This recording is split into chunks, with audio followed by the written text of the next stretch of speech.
PR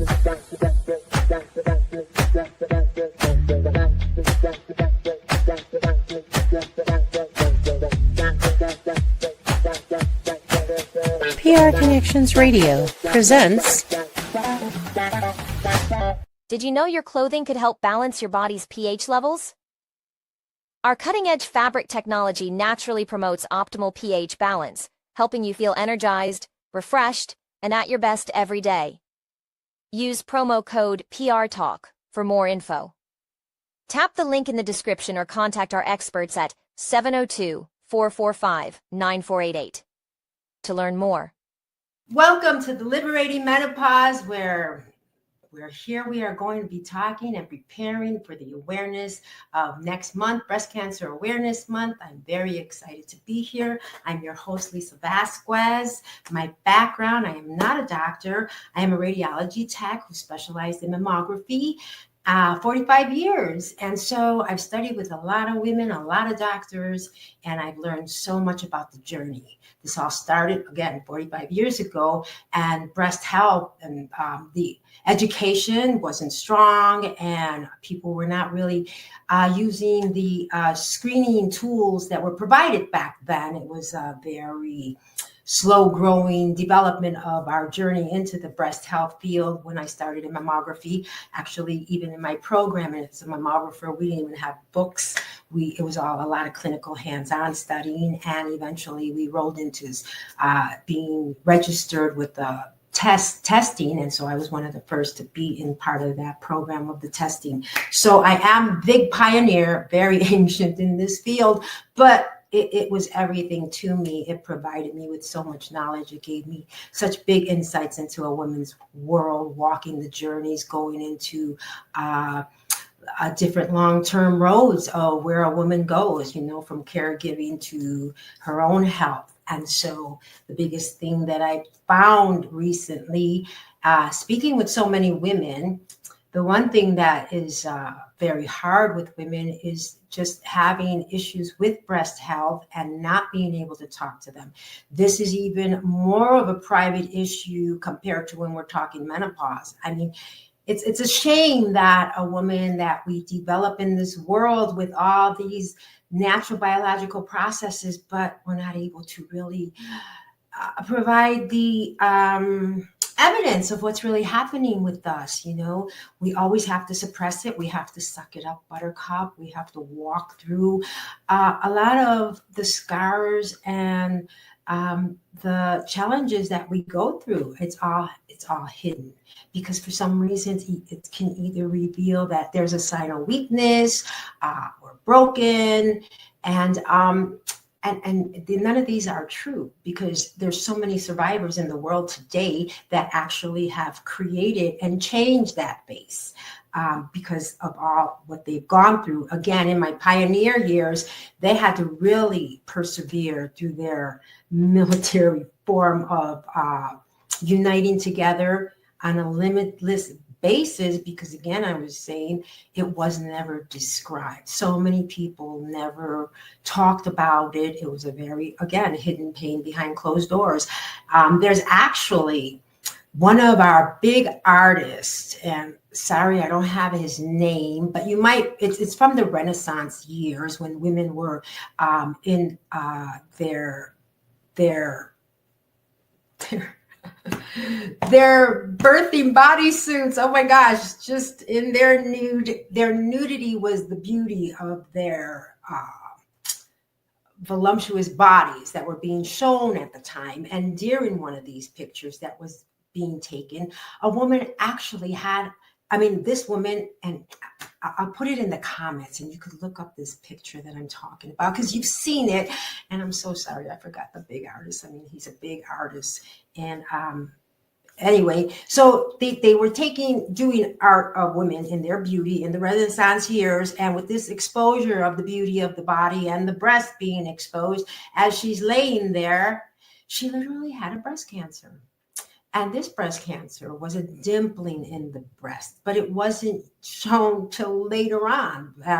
Years later, when these discoveries were shown what that dimpling actually meant. So at the time, we'll never know. Did she know she had breast cancer? Because when you're at that stage, it's really becoming live. It's really, it has exposed a lot inside the breast, and now it's making its way out. So let me tell you a little bit about that history. But today, before I go into that, we're diving into a $1.8 billion wake-up call, because I always talk about the losses that come because of not supporting a lot in menopausal women. It's an economically, with 6,000 women, can you imagine 6,000 women starting their journey every day? These are the beginning stages of where these changes and our breakdowns occur. So there's so many signs and symptoms of what can happen in the stages of walking into breast cancer when it's already there. And this is why back then, when I started my career, people were coming in, mastectomy patients came in, and on their story, they actually never really had a mammogram. So this was pretty interesting to me because they're coming out of the 70s and the 60s. Again, I was 20. These ladies were 50 years old, 30 years older than me. And this is their story. Now, to me, I'm thinking mastectomies, this comes after a diagnosis, because this is in my studies of science at this time. And it wasn't. These women came to me in a history of never having a mammogram. What was happening was lumps were felt and the breast was removed. They did not know until later on the studies developed into all that science of the breakdown and pathology of those breasts and the tissue patterns and the lumps, and found that if they were more cystic than solids, meaning that they were kind of just water sacs, and it was just a type of breast that we have. So with that, as we still started to evolve in what we're doing with breast health, one of the big breast cancers that used to, after that, would come in, and women would have like massive, they're golf balls. I mean, really golf ball lumps, golf ball type lumps. So these things are being felt. They have to have been being felt, but women were so ashamed. They didn't know how to come in and discuss it, talk about it. They wouldn't even tell their family members. And so when this would happen, these are the things that I was seeing. And this is why I say through the lens of radiology, you see a lot of disease and destruction that takes place because we were walking around with it and hiding it, and women were not disclosing it and didn't know who to go talk to because they were ashamed. But this thing is growing in them, and until this is where the dimpling comes in. So just like a dimple, sucking in. That's exactly why we really want you to do a breast self-exam, by really monitoring yourself in the mirror, looking at the breast, lifting your arms up so that you can see the underside of the breast, looking at the sides of your breast, really getting involved to look for these type of signs, because it's a dimple and it could be missed. But what's happening with that dimple, as I said, people were coming in with golf balls, right? So this next stage is when the dimpling is appearing, this lump has literally grown antennas. You could say like fingers, antennas. It starts to get fuzzy from the inside, and it's got to grow somewhere. So it starts to reach up out of the breast. And that means it's pulling in. And if it's pulling in, it creates that dimpling. And this is why it was so strong in evidence back then that, during the breast self-exams and teaching that and noticing these changes of the breast because of the dimpling, because of the pulling. And once we have that pulling, that means that we aren't, this breast cancer cell is no longer contained in a little duct, and now it has broken out like an egg. It has broken out, and now it's growing and it's growing. And so there was cases that I literally, and it was a very sad case, because in this case, this woman came, and it was, that's why they say that sometimes breast cancer is like a crime scene, because there's so much that dies in there, and the way the scene looks. And the woman, again, It was really, it's really hard to understand how this can be concealed against, your partners or even anybody in your family, because when you're just changing, sometimes your daughter or, is walking by or something and, you as the mom, whatever. But in this case, she must have been so private because, and this was such a hidden pain because this thing was so big and so opened, because it turns into an open sore after the stage of the dimpling, because now it's broken open. It's broken open the skin. And now it's looking like a cut or something, like an abscess opened up. That's what it looks like. And instead, that was the growth. And, when we see this in imaging, we know how severe it is. And, there was a lot of treatments and everything else that had to follow that. But it was sad to know that for all this time, these things take a lot of years to create into this conformed nodule. And we don't know, because as I was talking about calcium deposits, we are looking for early detection. This is why we ask you to do mammograms and screenings, because we want to catch it when it's as grainy as a sand piece. It's so tiny that's an early detection of showing us something's about to break down. But over time, because again, I told you back in the 80s and those 70s, women weren't using mammography as a big instrument so much that this calcium deposit took years to grow and develop, because it erodes into what, just like an oyster shell that's been irritated creates that pearl. Well, this is the damaging nodule that we grow into when we don't screen and look out for these things from back then. That was the history, and that's why everybody had a golf ball. Today, we're doing a lot better, but honestly, there is a big rise in breast cancer on the younger side of women under 40, and I really want to educate. This is a conversation that is very tender. It's not being brought up. Women don't talk about it in the workplace. It's very hidden.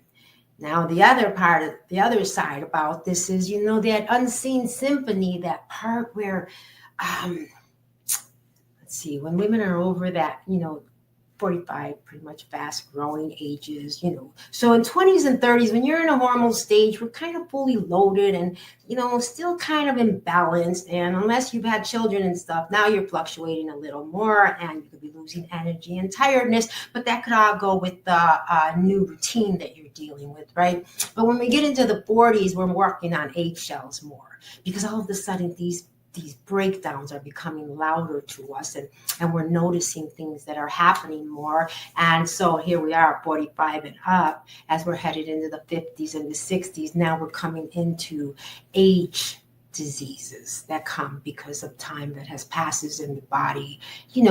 As it starts to break down and go into that, this is what happens to us as we grow up and develop. So navigating through this at an earlier age, women aren't understanding because they probably didn't even have their first mammogram. And trust me, breast cancer does show up in 28-year-olds, 30-year-olds. And when you see these, it's kind of sad, because luckily the 28-year-olds and women that I was able to talk to, they were young girls, but they were the ones that found it themselves. So that was a good sign, because they were able to tell their girlfriends to make them aware and got them into breast examining and more attentive to their breast health. So those were good signs about that. But thing is that breast cancer can appear at, pretty much any age, especially once you're in your menstrual cycle. That's, so it's very hazardous. And this is why hormones come into the crossfires of, breast health, breast cancer system that, we neglect because of the conversations we're not having. And now that I stepped out of work, my biggest voice is here talking to you in a podcast or doing my live Facebook group talks and really bringing this out. I'm about to start a boot camp, actually, and I'll post that up in case anybody wants to come join me from viewing this. This boot camp is going to be about breast health. I really want to make the awareness, again, because the privacy of this conversation and women aren't talking about it. And there's really not a lot out there on this subject, but we really need to break it open, because education came out back in the 80s and we were hoping to really change the face of it. But now these younger women, and the way this is happening even more is, genetics are only a part of it. Genetics are only like 5 to 10% of having a breast cancer. There are, that's not a big amount. So then it's, where does the rest come from? How did I get this? What happened? And it's really funny because of everything that we do just to prepare ourselves. We put on so many hormone disruptors just in the morning, just before we leave. I mean, they say like over 500 different things that we put on is affecting us and becoming a disruptor in our hormones. So that's one big part of it, especially for our younger women. We have all these different ways that we're getting into fashion, dressing up, applying things, putting these creams on. Other thing is, people don't read the signs and really know the ingredients that are in there, So that's the other thing that can be devastating. But with our environment and the soil and the breakdown of the minerals and things that are not in there is what's so important, because the quality of food and the chemicals. This new doctor I was talking about, I've been studying with, she was talking about the symptom part of the breakdown of the immune system in a breast cancer disease. And so how I want to bring that to you is because we have a whole big army force in the military in our immune system. They are the warriors. That's where, it's fighting every day. And, it's a big part of our digestive system. So a lot of these tracks, if we're not really nourishing that immune system, these are the things that start to break down. And chemicals in the food. And as I said, the environment breaks us down a lot. But chemicals in the food, there's so much chemicals in the food. And literally, if you read one of the items, you'd see it was mostly chemicals. So then you really want to look and see, well, where's the food at? Where is the food that I'm supposed to be getting out of this? But people, again, lack the reading of things on food, labels and things like that. So, because we know if it's a piece of bread or something, it's a piece of bread, right? We're not going to be reading the list of chemicals because it's a piece of bread. But it's these are the things that need to change. We need to learn to maximize on the good stuff, minimize on the junk food, and prioritize on more plant nature nutrition. Something that's really going to bring us closer to nature, into where we came from, just like trees outside, everybody, we're all part of the system, and we all need to nourish with, the good sleep, getting morning sun for that vitamin D3. I know it says to get some sunshine, but what's most important is the morning AM sunlight is what's going to really bring out a lot more nutrition in your body when you're out there absorbing that to capture that energy of the sun. So understanding these different things that can interrupt and be disruptors in our bodies and what's happening, it's very important, and especially for our younger women as they're walking this journey before they even hit the stage of having a mammogram. The next thing is, because of those 500 different chemicals, these disruptors that take place, is also, going through, when we compare ourselves to, back in the mountains, like people who really live way up there out in different countries, and they're all natural and they're all doing these things. They have a longer life. They have less issues to deal with. And that's what we verse when we verse toward our city lives and the way we take things in this new technology very fast, very quick, and we just eat and go. The breakdown of the food, we're not taking time to do that, which really helps the digestion. We really need to keep our army strong in that immune system. So by knowing that, when breast cancer comes, some part of the symptom is related to that immune system breaking down and creating this imbalance in the body. So, to really understand these things is to really just knowing that, the screenings are important, your breast exams are important, your self-exams, because lately I know that clinically breast exams are not as prominent as they had been. And I don't know if that has to do with the timing that the doctors have to be with us or where that comes from. Lately, I understand that sometimes if you want to discuss menopause, they really want you to reschedule for a different program to have the time to be sitting into that conversation. So there's a lot of things changing in the system when it comes to our health and how we're being addressed with that. So when it comes to creating a culture for women to really feel that it's safe to speak about this, I mean, having signs in the restroom to remind them, did they do their breast exam, or did they even have their mammogram? I mean, talking about it, even if that's where they have to get that privacy, but the note is hanging there, and it is a bell ringer, and it is a reminder, But I also want to get into the part about, we have women who are warriors. And I know a lot of women who return back to work while they're on treatments going through breast cancer and breast changes. And the thing about that is understanding really leadership, for them to really understand the idea behind, they come back to reunite into their job position and really act a strong soldier and do the job the way they were structured to do it, with the energy and, the production and whatever they have to do to build it up. But what we're not looking at and seeing that pain that's underneath her in, her clothing as she's wearing drainage tubes, or, how exhausted she is because she had take a couple hours off to go get her treatment, and now she comes back to work. She comes back because, in some cases we really have to just keep up, face in our payroll, right? And our benefits and things of that nature. But the exhaustion and the moment she gets home, the collapsing that takes place, these are things that we don't see. And, even the way it's looked at when we see a woman, oh yeah, Sally's going through breast cancer. Did you know? Oh no, so maybe that's why she looks like that or something like that. But nobody's really understanding. Gosh, I feel, I wish there was something I can do. Maybe you can bring dinner for her, to work, so that when she gets off of work, she can take that home and eat something like that. But now we're going to go into that subject, because this is something else that doesn't take place. When this is a problem arises in breast health,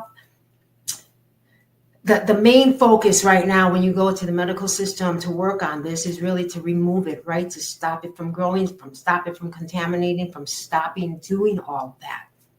Okay, so now the removal's done. You've seen the surgeon. It's all good. You won't be coming back for another 6 months. But then, the culture care of the food. The thing is, I know a lot of women through time, they just return back to what they were doing. And that is the wrong way to learn a lesson, to do this again. Because what we're not doing is treating the soil. We've just pretty much burned down the house. I mean, we have to, when we're having treatments, that's what happens. So I want you to kind of imagine, the burning of a forest and how it looks all crisp and everything.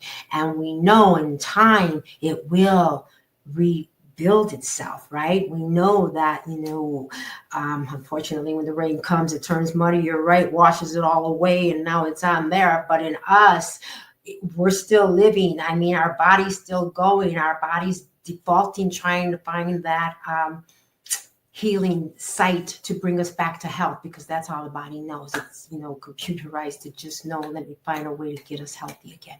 That's the struggle. But what happens is we're not providing the nourishment and the nutrients and things like that to do that. Nobody teaches, or I haven't heard. And that's why I was excited about this new doctor that I'm studying with, because finally the food program is on the list as far as how are we creating. If we're continuing with a damaged ground and not changing it in the soil and adding minerals and flourishing it to grow better in us, to do our probiotics and prebiotics to help our bugs grow back, and everything that's been destroyed, because the body has to be destroyed inside to regrow, because we have to capture it wherever it's at, and we don't know where it's floating around and contaminating. So fortunately, it all has to come down, right? But when we're building it back up, the execution of that, truth and health is, we need to do differently because of what we've just gone through. And sometimes that's not something that we can do, especially when we go to work. Sometimes the food isn't there. And that's hard because these women, they have to eat, right? They need their strength. We all need our strength from our nourishment. But as I was saying, junk food is, it's a mishap. It makes you feel full and stuffed, but it's really starving you, and it's starving your cellular health. It's starving all your messengers who need that extra hydration and everything to nourish, to get the streams flowing back together. There's a lot of dams built up where the messengers can't get through because it's so much. And the liver taking so much of the hit on this, because it has to keep washing it out and functioning and doing all the medicines, everything that's gone in. There's just so much that we need to learn about nourishing inside the nutrition that does not have a role in our stage of that phase of breast cancer. So, there's so many different ways and things that can change this, so many like kefirs, and it just depends who you are, especially the culture that you come from, because you could be already nourishing from your culture. You could already be having all your green juices and things of that nature. But then what happens with the people that don't have that understanding and just return? This is why I want to speak on it and bring you into this awareness, because again, all these changes in our hormones, they're all going to work with us, and they're not punching out. They don't ever stop, because we're constantly changing, we're constantly evolving. And what we need to be changing is how we're seeing our life in this new world that we're walking toward, understanding food is medicine. I love cooking and I love demonstrating. I have a little program called the Meno Plan, and I call it the Kitchen Bliss. And this is where food is medicine. So I teach to cook using food and inputting all of the things about the medicinal sides of it, like even just Brussels sprouts. I mean, if you looked up all the vitamins on the Brussels sprout, it's crazy good. And then roasting and toasting those things, even better. I know people don't like Brussels sprouts, but I could sit there and eat them like chips. Or kale. Kale's really good for you too. All these green things that are so good to scrub, like a scrubbing bubble in the body. And what it is really lighten it up. Really, when that nourishment from that green comes in, the phyto balance, it's just so important, because the body gets so happy. Because, with the junk food, it doesn't know what to do with that. It just gets more toxic. It throws it to the side. This is where we start to gain more weight, because the body, what are we going to do with that? The body sometimes, the network doesn't even want to go to work, because it knows, okay, it sees what's coming down. It says, okay, there's no nourishment in there. Nothing I can do here. So it just steps aside while all this food comes in and just gets packed to the side, and storage, fat storage, and all these things build up. But when you have all this good stuff coming in, everybody in the network is in line, because they're ready to adjust and put everybody where they need to go, nourish everything, really, grow together, and, change the way your body's feeling. And I don't know if you ever done that, where, you kind of started to be a little holistic and started noticing, because stepping into a holistic flavoring and taste, it acquires a lot. It acquires discipline and change. And, a lot of things you're not going to like, because the flavors aren't like they are, because they're masked in a lot of processed stuff. So they have a stronger feeling and taste. And that's why but when you're eating this natural stuff, it's an acquirement. And it's not that it's all bad at all. It's just by thinking with your mindset and understanding, it might not taste that good, but what it's going to do for me is going to be brilliant. It's going to make me feel this good. It's going to give me the energy. I'm going to pop like a Pop-Tart. It's going to, really change the way I see things. I have more clarity. I have a better balance in my body habitus. I mean, there's just so many things that change when you change. But by staying on that same road, right after diagnosis, after treatments, after everything, we make things more difficult for us to really fight through this, to keep our stages of life going, because somehow those symptoms might return because we haven't really directly considered that side of things. my whole story is always going to be about building up women and really taking you into these stories. It's not, it's not to, it's really to impress upon you the importance. These are things you wouldn't see. These are things nobody's talking to you about, and not even your friend, because I know a lot of girlfriends, they don't even tell their friend, and then their friend says, I didn't even know she was going through that. Sometimes you just have to understand that, if we don't turn ourselves around at that point, we just get closer to depleting our life here on earth. That's the whole problem with that. So we have to define what nutrition means. And, just knowing and really reading about good food and the medicine side of it, how it heals. I mean, mushrooms are like a little, a lint cleaner, so when they're walking around, washing around in the body, they're actually collecting lint off the colon. They're helping you wash things out. Did you know that? It's very important. One day I'm going to do a podcast talking about nutrition, because this is what this is all about. And this is why I'm preparing you today, because October is right around the corner. And every week of that month is so important to really ring bells. It's not to celebrate because it's a one-day event that it's Breast Cancer Awareness or International Menopause Day. It's to wake up that this is going on all day long throughout the years of your life. And this specific time is just that announcement to bring it home, make it stronger in our health list. You really like a bucket list. Well, we have to have a healthy list. We have to feel and see how can we make our healthy very wealthy, because without that wealth in our health, nothing else matters, because none of it can help you if it can't change how, what has happened in the breakdown of this body of yours. So they're having a big, strong study on blueberries. They always talked about that being really good for the mind and everything, but just the servings of blueberries, it just really changes your diet. So, not every fruit is good, because some of them are really high in sugar, and I wouldn't want you to do that. But when you use the ones that are really going to feed you as medicine and give you a glow up inside, that's what we're looking for, because we have a long life to live. 1 out of 7 will live to be 100. And so by bringing all this new information to you, and it may not be new information, but as a reminder to bring it to you, it's different things that occur in our bodies. And fiber, having 20% more fiber, that really, that intake can really lower risks by at least 15% of the breast cancer.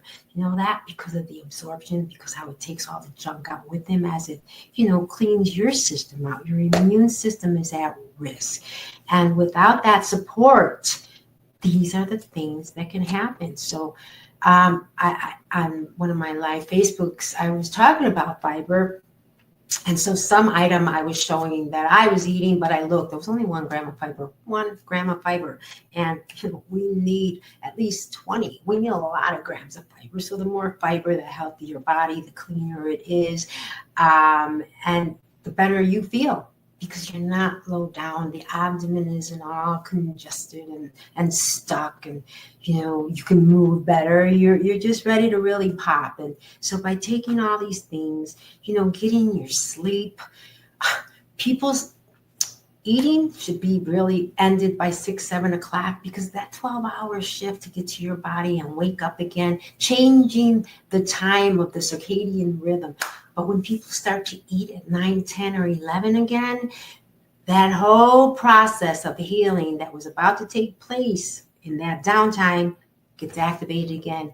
And now 30% of the time that could have been working on producing stronger units in the body has to stop and cut down. Now you only have 70% because you started eating late, and now the body has to do its thing, and there's not enough time to give it the whole 100% to clean the body out and do what it needs to do to supplement you with whatever nutrition you've given it. And now you've just taken it back. And so, eating late and you really understand the differences, and especially noticing that sugar intakes at the late hour. You really don't want to raise the levels of your sugar. You don't want to have sugar spikes that late at night. And, because the long term of the idea of dropping our cortisol at nighttime to get into our melatonin stage to put us to sleep. And now you put sugar back into the body, it changes again the whole state of the body, because what it has to do to activate that spike that you've just given it just changes a lot in the body. So, lean tissue, better blood cells, this is what we want. Lifestyles, walking.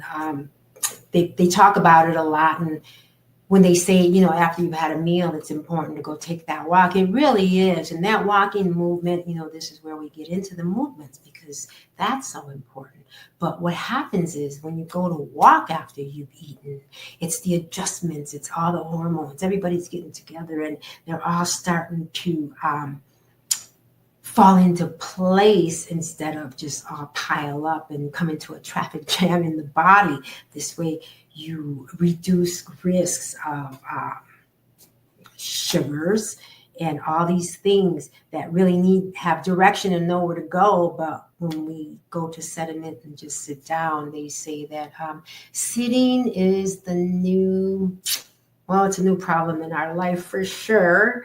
I forgot what they said, but it was very interesting, because it really depletes us on what we're supposed to do. And a lot of people, when we change our lives and we stop working, and some of the ailments that we had during working, they get stronger and pile up more when we go into a retirement stage, because we're not as active and we're not moving around, and we're not taking brisk walks and doing all these things that we would be doing at lunchtime, running around, running to the bank, running to the store, trying to get everything ready so that when we get out of work, we can just do this, right? But we're popping and we're moving and we're doing all these things, and now suddenly you're just at home and nobody's moving. There's not a lot to do because you're not in that active mode anymore. So a lot of those health issues can get stronger on you.